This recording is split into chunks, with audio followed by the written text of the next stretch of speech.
Hello, Night Train passengers. This is Peter Atkinson with the Merry Beggars, and we're excited to launch our first Night Train artwork contest. You can enter your artwork based on the Night Train at onthenighttrain.com/contest. If you win, you'll get your very own giant On the Night Train poster. It's 4 feet tall. Artwork submissions are due November 27. And on December 4th through January 1st, we'll be taking a short break from the Night Train and broadcasting original Christmas entertainment from the Merry Beggars, including a live Christmas show. If you aren't already subscribed to our audio advent calendar of A Christmas Carol, go to themerrybeggars.com/Christmas to subscribe and get free daily episodes of A Christmas Carol emailed to you all through Advent. Listen to 23 actors bring Dickens' story to life. You won't want to miss it. Subscribe for free at themerrybeggars.com/Christmas. And now, enjoy On the Night Train. The Merry Beggars presents All aboard! On the Night Train.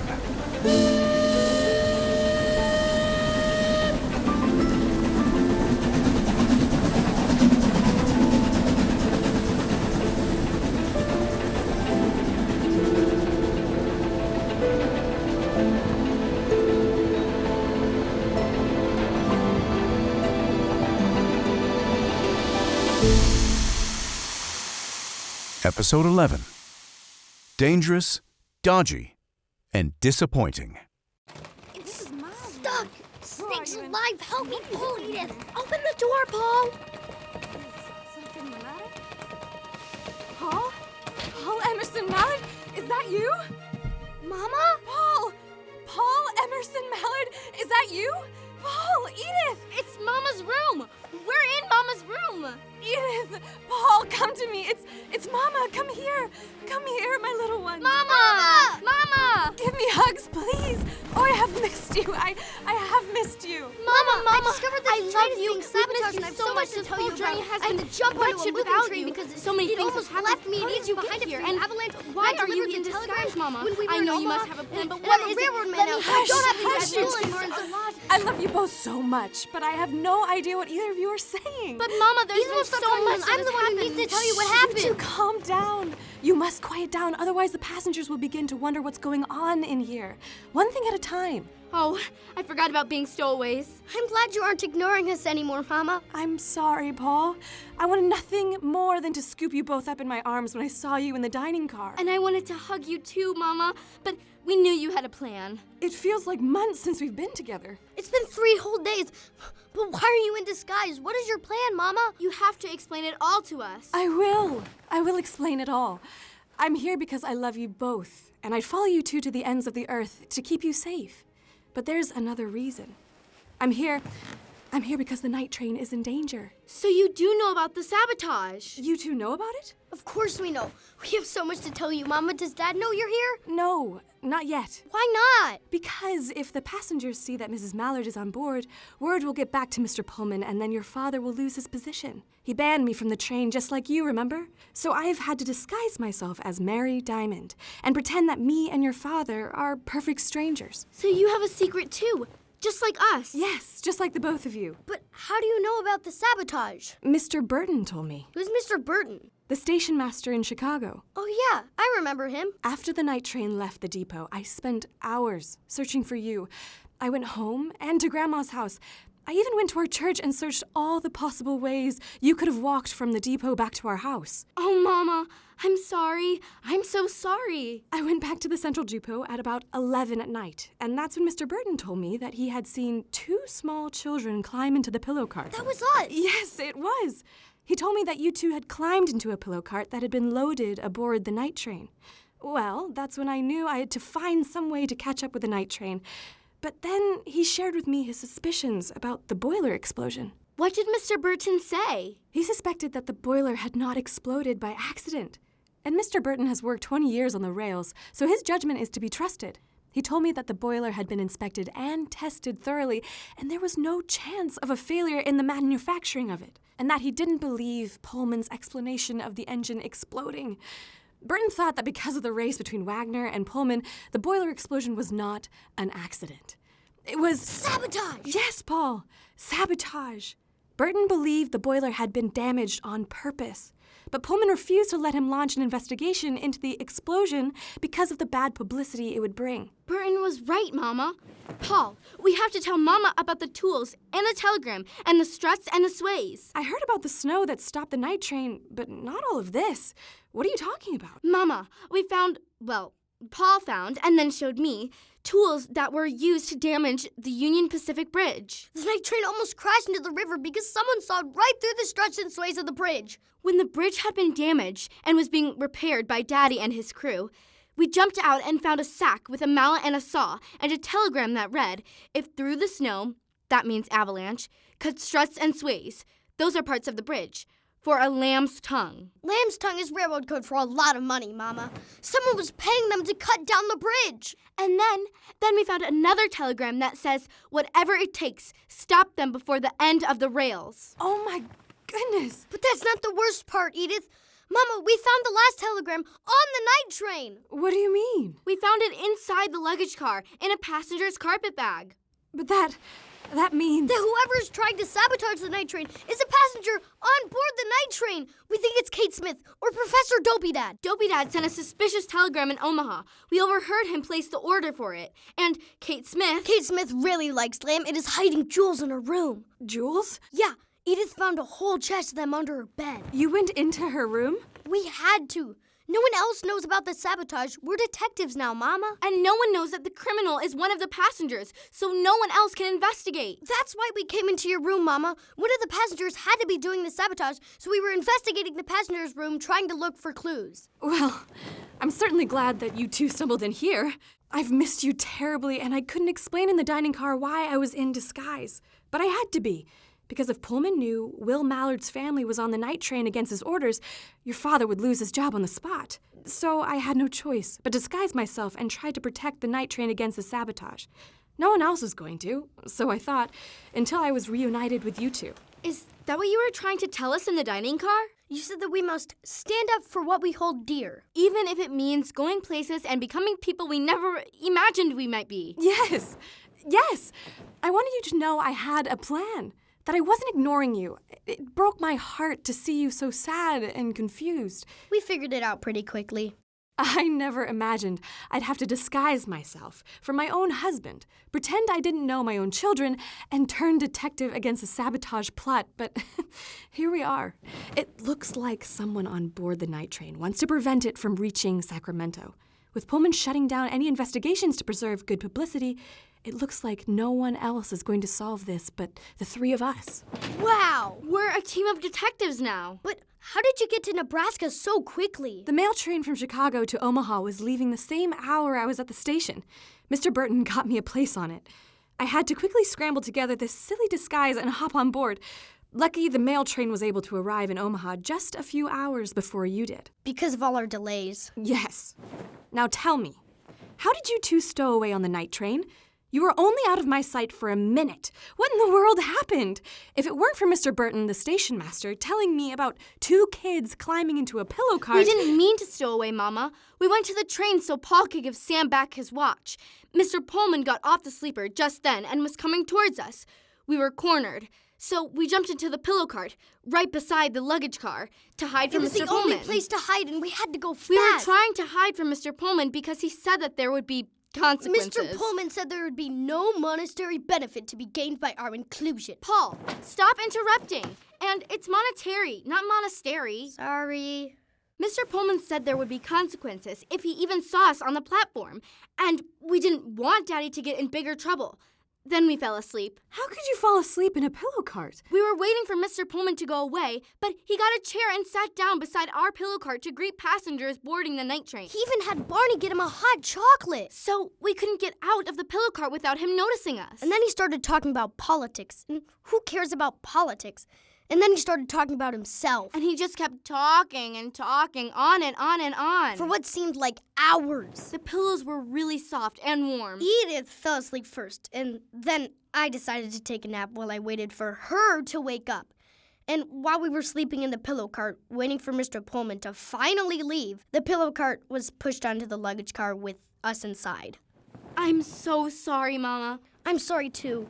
It was my idea to get in the pillow cart. Well, George Pullman made us do it, but it was my idea. No need to apologize. You both were trying to do the right thing and protect your father. We didn't know it would lead to this. We would never do it again. I certainly hope you won't have cause to do it again. We're in a set of rather extraordinary circumstances at the moment. Do we still have to be stowaways? Can't we just stay with you? I wish, Paul. But George Pullman himself banned you, your sister, and me from the night train. So we still have to sleep in the luggage car? So that's where you're hiding. Yep, Harold made us up beds in there. Harold Milton has been taking care of you? God bless that man. Yeah, he and Rosie have been really wonderful to us. It's a little cold, but really cozy in the luggage car, actually. Paul, Edith, I love you so much. More than you will ever know. And there is nothing I would rather do than stay all together in one room. Believe me. Believe me, but we can't allow the other passengers to find out that you're my children. We can't risk that. Right now, I think the luggage car is the safest place. Mrs. Crocker would for sure recognize you and us if we were all together. That's right. But we can still come and see you, right? Don't even ask such a thing, sweet one. I want you with me as much as possible. We'll figure this out. We're moving again. I guess all the bison have moved away. I knew my shouting did the trick. What are you talking about? Oh, Mama, the train stopped because bison were crossing the tracks. You slept right through it. I hope we have enough fuel to get to Cheyenne. Why wouldn't we? I saw the crew load the coal onto the night train when I boarded in Omaha. It was the wrong kind of coal, Mama. We heard Daddy talking to Sam and the firemen about it. Someone made a mistake in Omaha. Dad was really angry. Your poor father, all alone and with an impossible task before him. Dad said we'd be able to make it, but we wasted a lot of fuel idling on the tracks while we waited for the bison to cross. One thing for certain is that we have to keep investigating the passengers if we want to keep the night train safe. One of them has to be guilty. The carpetbag telegram proves that. We have to find out who owns the carpetbag. Who's trying to sabotage the night train? Yes, but be careful. No one can find out you two are Mallards, and that any of us are Mallards. We know we're in disguise, too. We're the Stoutwards now. Call me Paul Stoutward. Harold came up with that name. Leave it to Harold. Harold and Rosie have been really kind to us. Rosie's been cooking for us on top of all of her passengers. Your father lucked out with his crew, that's for sure. And I don't want to even imagine what this experience would have been like for you two without Harold and Rosie watching out for you. The night train is whistling to signal the station master. We must be approaching Cheyenne. We made it. We had enough coal. Come look out the window, Mama. It's Cheyenne, Wyoming. Now we can get the right kind of coal and get back on schedule. Is this a long stop? No. Remember what Sam told Dopey Dad? We're just stopping here to get coal and pick up telegrams and newspapers. Welcome to Cheyenne, Wyoming. Welcome to Cheyenne, Wyoming. Wait, listen. That's Sam's voice. We will make a brief pit stop here for fuel and to coordinate our timetable with the station master. If you would like a newspaper or are expecting a telegram, tell one of the porters. They will get it for you. Do not get off the train. I repeat, do not get off the train. We will leave as soon as we have loaded the fuel so we can get back on schedule. Dinner will be served in the dining car promptly at 7. Only 3 more days until Sacramento. Think we can still beat the Midnight Express? I hope so. Dinner? Dinner sounds excellent. Thank you, Sam. I appreciate the update. Happy to serve, Mrs. Smith. Good evening. Enjoy your dinner in the Delmonico dining car. Oh, Sam, wait just a moment, Sam. Did someone enter my room at some point? Perhaps to fetch my magazines for me when I was in the diner car? I noticed a few things out of sorts. That would be an extremely serious breach of conduct if they did, Mrs. Smith. Passenger privacy is protected rigorously on board the night train. I will make inquiries. Oh, don't worry, Sam. I trust all the staff here. I was just curious, that's all. Yes, ma'am. Thank you. She must have noticed that her jewels spilled. I thought you picked them all up, Edith. I thought I had. You were rushing me. At least she doesn't seem angry. Paul, Edith, even as detectives, we still need to be prudent and respectful of others. Yes, Mama. Now, despite my turning into Miss Diamond, Mrs. Louise Mallard had enough life in her to bring you clothes, books, and games. We still have quite a long train journey left. Wow, thank you! So you mean we're not going back to Chicago? Not without me, you're not. And we can't go back to Chicago until we solve the mystery of the night train. Now, your clothes. clothes! I've been wearing the same dress for 3 days. Yes, Edith. I am so sorry you didn't have a change of clothes. Never again. It's not your fault, Mama. It's what happens to stowaways. Mama? Mama? You brought school books? And a math book? It's Christmas break! You didn't think I'd stop teaching you for a whole 2 weeks, did you? I also brought books about steam engines. Oh, I guess it's all right then. You brought my little red bag with my doll inside it. Thank you, Mama. You're welcome, sweet girl. My checkerboard is here too! And you brought puzzles and drawing paper. Thank you, Mama. Now, let's get you two into some clean clothes. Here, Edith, put this green dress on. Climb up on the bed, Paul. I have an outfit for you here. Yes, Mama. Harold won't even recognize me in clean clothes. It'll be a pleasant surprise for all of us, Paul. Once we're changed, we should go to the dining car for dinner and spy on the passengers. We know it has to be someone on the train, so we'll look for something suspicious. But we have to keep an eye out for Mrs. Crocker. She'd tattle if she saw us. That's a good plan, Paul. I'll go first. You two follow after me. Remember, we have to pretend to be strangers in public. Yes, Mama. We'll especially watch Kate Smith and Professor Dopey Dad. Those are our prime suspects. I'm all changed and cleaned up. I'm ready to. Excellent. We're starting to be the Mallard family again, even though we still have to be in disguise and miss having your father with us. Let's go! Just remember, as soon as we leave my room, we don't know each other. We're a team of detectives. A team of detectives. I like that. Yes. We have to be discreet and look out for each other. And then later, I'll come and find you in the luggage car. Okay, Mama. That's a wonderful plan. We should kidnap Kate Smith and Dopey Dad and bring them to the luggage car and make them fess up and tell us everything. Paul, there will be no kidnapping. You don't get to correct me anymore, Edith. Mama's here to do that. Calm down now, both of you. No kidnapping, please, Paul. Okay, Mama. All aboard! All aboard the night train!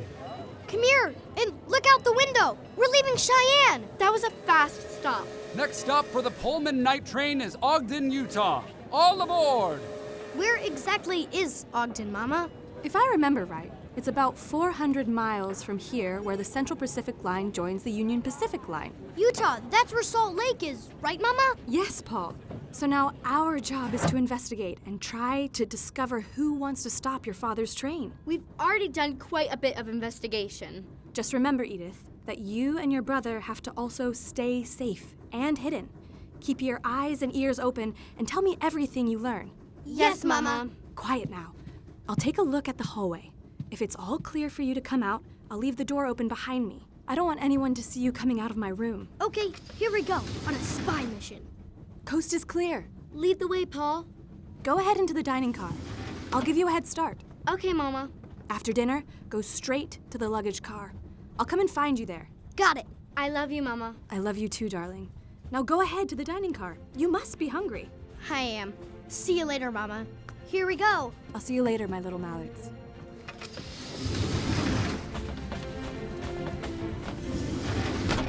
No one's here. Where is everyone? This is the sleeper car, Edith. It's dinner. People aren't sleeping, they're in the dining car.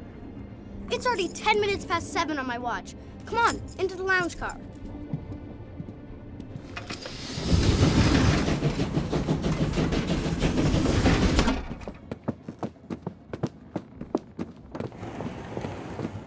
Edith? Paul? What are you two doing on the night train? Harold Milton told me you were supposed to get off at Omaha. We can't go home anymore, Sam. All the Mallards are on the train now. You see? I don't see. What do you mean, all the Mallards? Mr. Pullman expressly forbade any Mallard from boarding the night train. Mama's on the train now. Our Mama is here, but she's not telling anyone that she's Mrs. Mallard. She's in disguise and going by her maiden name, Diamond. Why? How? What are you talking about? Mama's in disguise, Sam. Louise Mallard is on the night train in disguise? That means we have 3 stowaways on the night train under my watch. This is completely contrary to the Pullman promise. Safety, reliability, luxury. What the? You didn't put Mama on the train. No one can blame you for that. One Mallard after another just keeps flocking onto the night train. I'll be blamed when they discover you. When it all comes to light, I'll be blamed and my railroad days will be over. Sam, please don't be angry with us. We don't want you to lose your job. Sam, didn't you tell us that being anonymous is the key to luxury? Mama has decided to be anonymous. It won't hurt the Pullman promise. No one will know who she is. By your very presence, you are directly contradicting Mr. Pullman's orders, and you are threatening me, your father, yourselves, and this train. How do you expect to remain hidden for the next 1,000 miles? Mama won't do anything to mess up your job. She's really good at being in disguise. Sam, we can't go back to Chicago any longer. Both of our parents are on the night train now. There was no one for us to go home to. You never should have been on board to begin with. And your mother, why isn't your mother taking you back to Chicago? Because we left Omaha before she found us, and there's no train back to Chicago, and she wants to go to California. Besides, she's in disguise and no one knows she's our mother. All right, enough. I don't want to hear anything more. This is ridiculous. Stay out of sight. If you are discovered, my career as a conductor will be ruined. Yes, Sam. I don't want to see you. I don't want to know you are on board. You're Harold's responsibility. Oh, okay. You're out of place. Stowaways don't belong on Pullman trains. I'm sorry, Sam. It's no use being sorry. You're still here. That's the problem.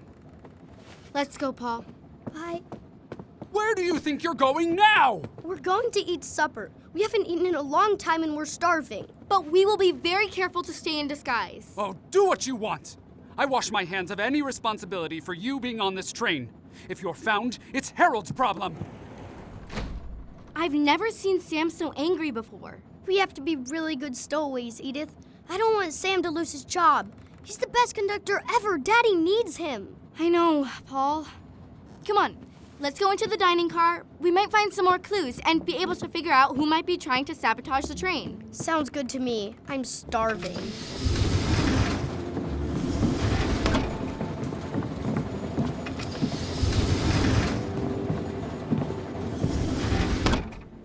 Oh, good. Our usual booth is open.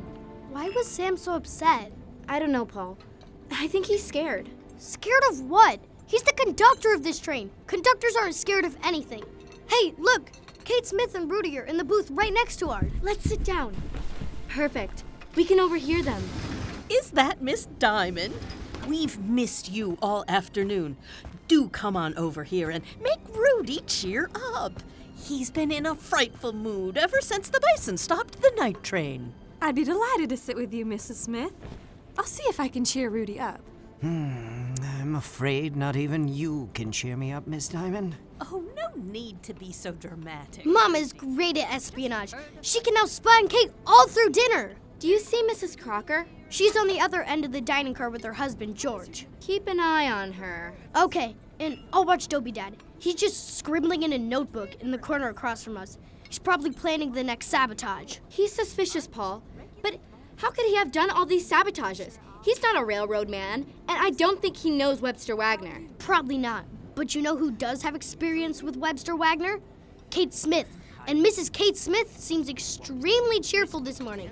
I think that's equivocating. You think it's incriminating? Yeah, that. Paul, I think Mrs. Smith is just a cheerful person. I think she's so cheerful because she's glad that her sabotage plan has succeeded in slowing us down so Wagner can win. We also know she's a jewel thief. Maybe that's true, but we don't know enough to accuse her for certain. Professor Dopey Dad is very suspicious too. Professor tells me they'll be extinct soon. Here's the newspaper you requested, Mr. Ackerman. Thank you, Porter. Waiter, can I get the cutlet and mashed potatoes? Of course, ma'am. Are you going to read the newspaper, Rudy, or just stare at it for the next hour? Read it, of course. Bah! It's bad for digestion to read the newspaper while at dinner. Those journalists pride themselves on writing headlines that invariably make the stomach turn. Makes me nauseous. What is the matter, Rudy? Headline: January 3rd, 1880, Pullman's night train stumbles across America. Did I hear that correctly? Are you reading out the most recent newspaper headline, Rudy? Lose me my job. By George, this headline will lose me my job. What? Let me see that. Take a look. Behold our fate. Oh, sit back down, Rudy. It's just the news. What else does it say, Professor? Let me see. They both sound pretty upset. Daddy will be in big trouble if the newspapers keep printing headlines like this. Pullman's train just has to win. Rudy is pacing up and down the car. I didn't know he could move that fast. Sleeping car magnate George Pullman has a time bomb on his hands. On December 31st, Pullman's night train started on its doomed journey. The next day, Webster Wagner, Pullman's nemesis, started his Midnight Express in the same direction. 2 days later, and the Midnight Express is chugging along the continent at a truly amazing pace, while the night train stumbles and crawls from accident to accident. Bomb! Doomed? Stumbles? Crawls? They deliberately chose the worst words. I think that's enough for right now, Professor. We'll read the rest of the newspaper. Webster Wagner's Midnight Express reached Denver, Colorado at midday on January 3rd. They are due to arrive in Ogden before 1 o'clock tomorrow afternoon. Where Pullman has been shoddy and unreliable, Wagner has been pristine and punctual. We expect that Wagner will take the lead in Ogden. Oh, by George! We're supposed to win this race. I promised Pullman we could do it. Oh, hear this! Pullman promised safety, reliability, and luxury from its founding in 1859. But with the dawn of the 1880s, there's a new promise. Danger, dodginess, and disappointment. Total ruination. What is going on over there? Our precious historical race across America is being slandered. That's what's going on. How can I write a book about the glory and success of the night train and the transcontinental railroad when we are the laughingstock of the nation? What else? Tell me the worst of it, Dopey Dad. Well, let me see. The passengers disembarked. No, that's just exposition. We've had enough of that. Here we are. Here's where they blame you, Rudy. It's not just bad luck. These accidents could have been foreseen and avoided. Clearly, George Pullman and his crew don't care about their passengers.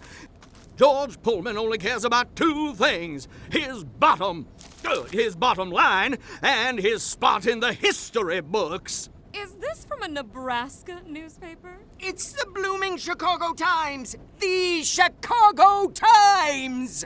What's happening? Mr. Ackerman just broke his water glass. Rudy Ackerman, pull yourself together. Well, Mallard will answer for this fiasco. I'm going to find him now. Where are you going, Dopey Dad? To Mr. William Mallard. To the engine. Nebraskan paper! Breathe, Rudy. Breathe. Kate is right. You need to calm down. If we don't beat the Midnight Express to Sacramento, we'll be toast! Toast! Buttered and jam toast! Hey now, everyone. Let me clean up that broken glass. Nobody move for a minute now. I don't want any of you getting hurt. Everyone all right? Did you want toast, Mr. Ackerman? Out! We're fine, Mr. Barney. Thank you very much. Perhaps you can get Mr. Ackerman another glass of water. Yes, ma'am. Edith, Mrs. Crocker just stood up. If she sees us, she'll know we're Mallards, not Stoutwards. Let's get out of the car before she can see us. But we haven't eaten dinner yet. Harold and Rosie will get us something to eat. Come on, let's go. Into the luggage car. Oh, this entire trip will be a disaster. With news coverage like this, the country does whatever the newspapers tell it to. It's just a horribly grotesque marionette. Next thing you know, they'll be passing laws through Congress banning Pullman sleepers across the country. Dangerous, dodgy, disappointing. Oh, this is an emergency. Mrs. Crocker didn't see us. Keep moving, all the way into the lounge car. That was pretty scary. I've never seen someone so angry before. Rudy looked like he was going to explode. And Dopey Dad sure didn't help calm anyone down. He kept getting more and more angry himself. Kate Smith was the only one who didn't get upset. That's because she's guilty and thinks she's getting away with the sabotage. You don't know that for certain, Paul. After you, Professor. I am happy to discuss this matter in private. Come into the lounge car. It's Dad. Hide, Paul, under the couch. Here, I got a spot behind the curtains on the side table. Good. Breathe as quiet as possible. Please sit down, Professor Dopey Dad. Will Mallard, I am irate. Irate. A-H-R-A-T-E. I came on this train expecting a successful journey across America. How can I possibly write a book about the success of the night train and the transcontinental railroad when we've had only accidents, delays, and incompetence? The newspapers are making a mockery of this train and the way it's being run. First an explosion, then an avalanche, then a broken bridge, then bison! My book will be a dismal failure if our press coverage continues to be so disparaging. I would think these events would make for good writing, Professor. As for bison live in Nebraska. Sometimes they cross the tracks. That's something we must account for on the railroad. The railroad has tracks. The tracks go from Chicago to Sacramento. We put the train on the tracks. The train rolls along on the tracks. Choo-choo! Chugga-chugga! The train arrives in Sacramento on time. That's it! Simple, easy as pie. Afraid it is not that easy. It should be easy, safe, reliable, but the night train is none of those things. The night train is dangerous, dodgy, and disappointing. Pullman's night train stumbles across America. Was that in the Chicago Times? The night train is a miserable flop, and I know why. Everyone is making excuses for you, but I know why the night train is slower than a snail after a hard night of... Professor, is there a point to this? The name of George Pullman is being slandered in our own Chicago newspapers, and as a result, my work will be ruined. And that is why you took me away from my work? To make me aware of the press's stance on our pace and how it affects your prospects for your book? No, to make you aware of your folly. That reason I spoke of is no mystery. It is you, William Mallard. You are leading a disastrous train ride, and these accidents and delays are all your own fault. It is because you coddle your staff, giving them breaks and whining and dining them in the Delmonico dining car. Name tags and dancing. Rudy Ackerman has told me all about your unconventional methods. I have an excellent crew, Professor. The accidents you mentioned earlier were out of our control. You cannot blame the porters for... maximize your control, Mallard. Your boss, George Pullman, didn't create a sleeper car empire by being nice. He did it by sheer will and grit and discipline and... Oh, this race is the last battle against Pullman's last standing rival, Webster Wagner. This trip was supposed to be legendary, a symbol of American progress, but it's just one big game of dominoes. How can I write about the success of American rails? My publishers will laugh me out of the room. Train travel is a human venture. It's subject to error. I don't have time for any human error, human funny business, because I don't find this journey funny. I took an entire sabbatical just for this, to write my book. What's a sabbatical? I don't know. It might have something to do with the Sabbath day. Professor Dopey Dad, I am doing everything in my power to get the night train safely to California. Are you? Yes. I've begun to wonder. I am not as naive about the railroad as you seem to think, Mr. Mallard. I've read every book there is on the history of these iron rails. Yes, accidents are common. But this many accidents? We've been unlucky. We've been sabotaged. He knows it's sabotage. How could he know unless he was the one doing it? Dopey Dad doesn't have the clues we have. He didn't see the telegram or the tools. Either he's guilty or he made a lucky guess. And you know who is sabotaging the night train, Will Mallard. Neither you nor I know that these events have been sabotage. Is it you? Are you sabotaging the night train yourself? Perhaps Webster Wagner has promised you a new house, a brand new mansion, some ivory toothpicks for you and a pony for your children. Are you blaming me for intentionally causing the accidents on board this train, Mr. Dopey Dad? He just blamed Dad. Dad's in charge of the night train. He's not sabotaging it. My interests lie in the night train's safe arrival in Sacramento. I have acted on those interests. I have done my best to lead the night train responsibly, and I don't appreciate any insinuation to the contrary. If it isn't you, who is it? This train ride was advertised as the most important event of the decade. This was a journey to bind up our bleeding nation. Who wants to stop that from happening? Who wants Civil War Part 2? Is it you, Mallard? Mr. Dopey Dad, these accusations are baseless. While I understand your frustration and anger, I cannot allow you to undermine my entire command of this train in this manner. What do you hope to get out of this conversation? Your staff should be under strict surveillance, especially the porters and that scrap of a girl you let into the kitchen. Rosie Johnson? Dopey Dad must be insane. He's talking like an evil villain. If that's your cook, then yes. I don't care what her name is. I want the entire crew, most particularly those disposable, unskilled workers under constant surveillance for the safety of... That's enough! Your insults and manipulation have gone too far. I don't expect agreement, Dopey Dad, but I do demand that you respect every individual who makes up this train. These people, who you call disposable, are more integral to the night train's success than you or I or any book you might write. If you want to write about the success of the railroad, you had better write about them. I demand that you treat them with the dignity and respect they deserve. I'm talking about the porters, Mallard. The porters, not the conductor or even the fireman. Not anyone who matters to the train. The porters are the heart of the Pullman Sleeper Company. The crew matters to this train. Harold, Philip, Barney, Sam, Rosie, along with every porter and waiter and fireman matter. They matter to me, and they matter to the night train. I trust them. You are in no position to make such demands as these. You ask me to plant seeds of suspicion and doubt among my carefully chosen, hard-working crew. How dare you? How dare you speak to me like this? Will Mallard, you are a fool, a backwards, vacillating... This is my train, Professor Dopey Dad, and I will not allow such hateful behavior to continue. If you do not cease at once, I will have you removed from this train at the next stop. You can't! Are they fighting? I can't see anything from behind this curtain. Did Dopey Dad hit Dad?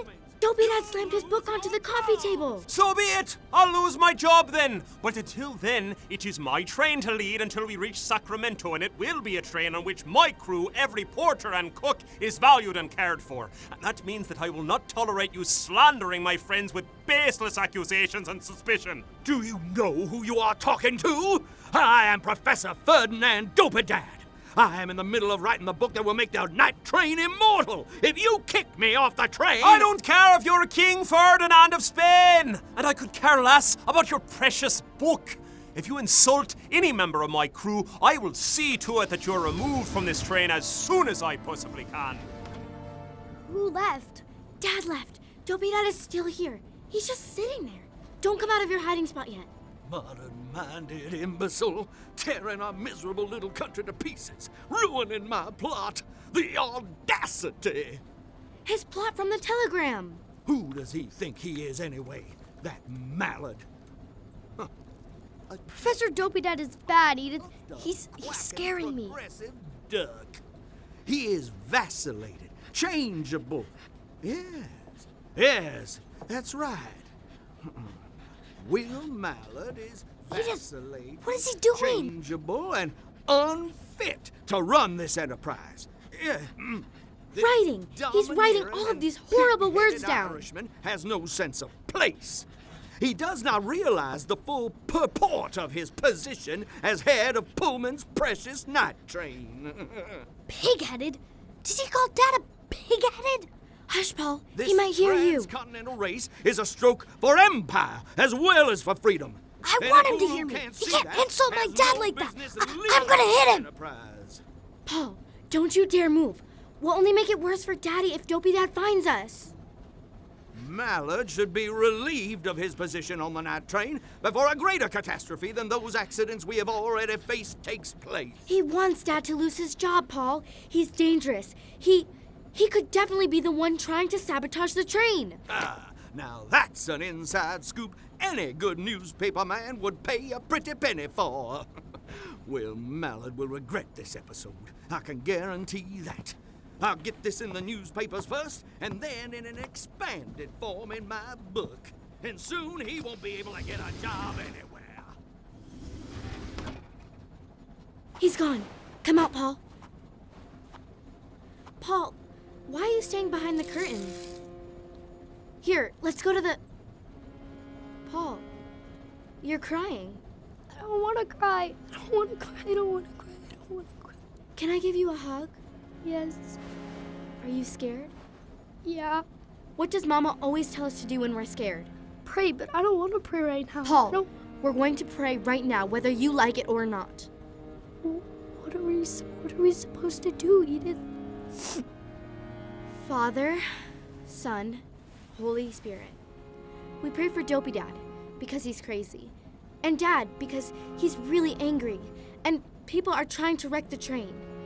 And for Mama, who has to pretend to be Miss Diamond. And Sam, that he stops being mad at us. And Sam. And everyone on the night train. Yeah. Angel of God, my guardian dear, to whom God's love commits me here. Ever this day be at my side, to light and to guard, to rule and to guide. Amen. Thanks, Edith. Let's go back to the luggage car.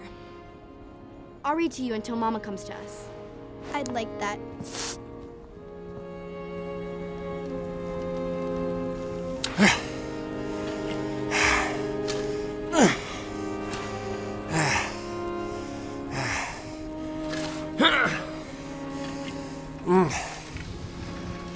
Mr. Mallard, are you in the engine room? Yes, Sam. I'm right here. Huh. Why isn't the fireman here? He should be shoveling the colon, not you. I sent Jerry to bed. He was pretty tuckered out. Oh, that was good of you. Well, there was a telegram waiting for you from George Pullman at the Cheyenne station, sir. Here it is. From George. Thank you. Any updates on the race? Webster Wagner's Midnight Express reached Denver, Colorado several hours ago. If we don't get to Ogden by mid-morning, we will have lost the race, sir. No coming back after that.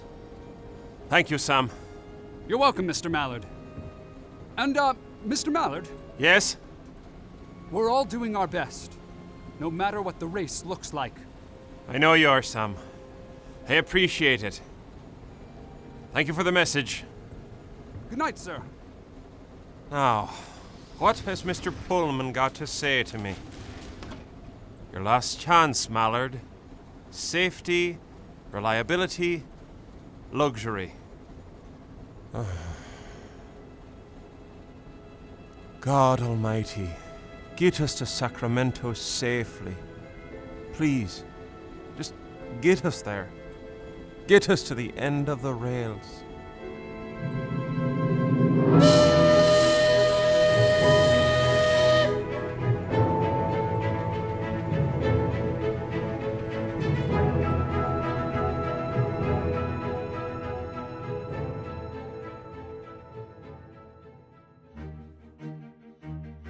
You've been listening to On the Night Train, the race across America, an original audio adventure from the Merry Beggars. If you're enjoying On the Night Train, share the story with a friend or family member now and bring them on board the Night Train. You can send them to onthenighttrain.com/subscribe. Leave a rating and a review so the adventure can be found by families all across America. Come back next Sunday at 6 p.m. Central to hear episode 12 of On the Night Train. Listen live on the relevant radio network, coast to coast, at onthenighttrain.com or wherever you get your podcasts. Leave a rating and review to help others discover and enjoy On the Night Train. To catch up on episodes you've missed, to meet the Night Train passengers, and to explore the train cars, go to onthenighttrain.com. On the Night Train was written by Kylie Hatch. Directed by Peter Atkinson. Casting by Michaela Elise Fox. Script development by Buzz McLaughlin. Sound design by Kevin Conroy. Sound recording by Teresa Pascal. Edith was performed by Liliana Renee Renteria. Paul was Noah Bush. Sam was Brian Middlestadt. Will Mallard was Gabriel Fries. Louise Mallard was Lydia Hanman. Kate Smith was Susie Kruckerberg. Professor Dopey Dad was Andrew Pond. Rudy Ackerman was Michael Woolner. Maddie Crocker was Anna Silva. George Crocker was Andrew Kerr. And Barney was performed by Derek Demkowitz. The Merry Beggars is the entertainment division of Relevant Radio, bringing Christ to the world through the media.